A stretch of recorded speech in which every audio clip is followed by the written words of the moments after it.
Halo jiwaku, kali ini kita akan membahas tentang cara mengambil input dari user. Yuk simak videonya. Sekarang kita akan coba membuat program pendek yang menanyakan makanan favorit kamu dan meminta kamu untuk mengetikkan jawabannya.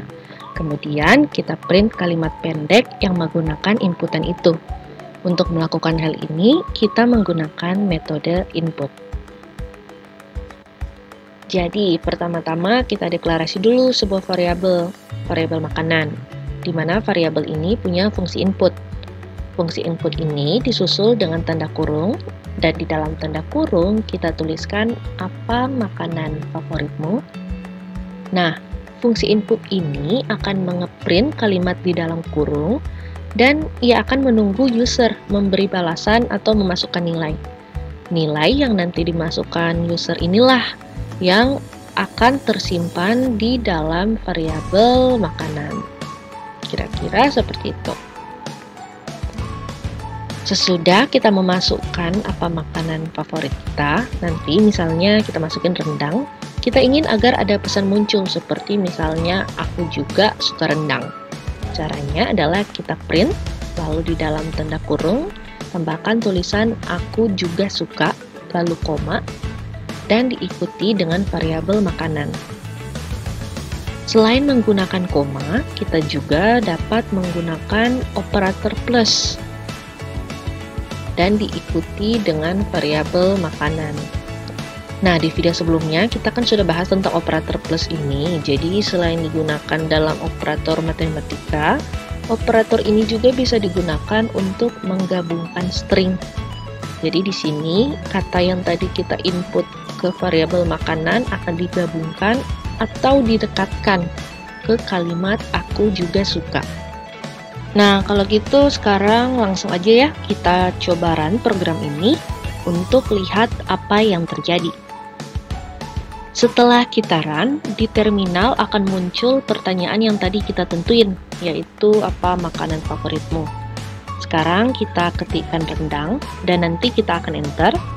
Nah, nanti di belakang layar, Python menyimpan rendang ini ke variabel makanan.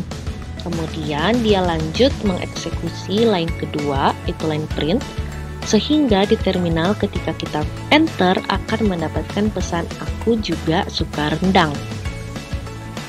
Sekarang kita akan coba buat program yang menanyakan dua pertanyaan.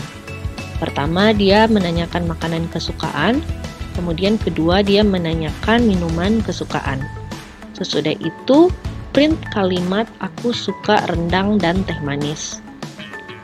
Caranya tinggal kita deklarasi lagi variabel baru, misalnya minuman. Kemudian di variabel ini kita gunakan fungsi input yang menanyakan kalau minuman favoritmu apa. Nah, sekarang kita akan modifikasi yang bagian printnya menjadi dalam kurung aku juga suka, kemudian koma, kemudian variabel makanan, nah kemudian koma, dan kemudian koma, kemudian variabel minuman. Kita run, kita masukkan makanan favorit kita rendang, kemudian minuman favorit teh manis, dan enter. Sudah, keluarlah pesan aku juga suka rendang dan teh manis. Sekarang kita coba input dua angka favorit kita. Misalnya angka pertama masukkan 1, angka kedua masukkan 2, maka kita berharap ketika pakai operator plus akan mengeluarkan 3, iya enggak? Tapi setelah di print, kok yang muncul malah 12? Jawabannya karena ketika kita memasukkan nilai di input, nilai itu dianggap sebagai string. Nah, penggunaan tanda plus pada string hanya akan merekatkan string aja. Kalau begitu, gimana caranya agar kita mendapatkan 3 hasil penjumlahan 1 dan 2? Yang perlu kita lakukan adalah mengubah string menjadi angka, barulah bisa dilakukan operasi penjumlahan. Inilah yang akan menjadi topik pembahasan di video selanjutnya, yakni cara mengonversi tipe data. Jadi tetap nantikan videonya ya. Sekian dulu video kali ini, tonton terus video-video AI5 untuk belajar lebih lanjut dan komprehensif mengenai energi, geotermal, dan teknologi hanya di Jiwa Sistem. Sampai jumpa di video lainnya.